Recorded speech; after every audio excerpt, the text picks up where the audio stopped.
నేను మీ మధ్యలోనే ఉన్నా, మీ మధ్యలో ఉన్నాడు. ఆయన క్రమంగా నడుచుకున్న వాళ్ళకే సాయం చేస్తాడు. ఏంటి క్రమం? మారు మనసు పొందడం క్రమం, మారు మనసు పొందిన వాళ్ళు బాప్తిసం తీసుకోవడం క్రమం, బాప్తిసం తీసుకున్న వాళ్ళు పరిశుద్ధాత్మ పొందడం క్రమం, పరిశుద్ధాత్మ పొందిన వాళ్ళు పరిశుద్ధాత్మ చేత నడిపించబడటం క్రమం. ఇది క్రమం. ఆయన అక్రమం చేయవాడు కాడు, అనుదినము తప్పకుండా న్యాయవిధులను బయలుపరచును. అనుదినం న్యాయవిధి అంటే శ్రమలో ఉన్న వారిని ఓదార్చాలి, నువ్వు బాధల్లో ఉన్న వారిని ఓదార్చాలి, కష్టాల్లో ఉన్న వారిని ఓదార్చాలి. అనుదినము ఆయన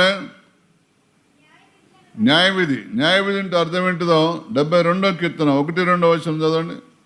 దేవా రాజునకు న్యాయవిధి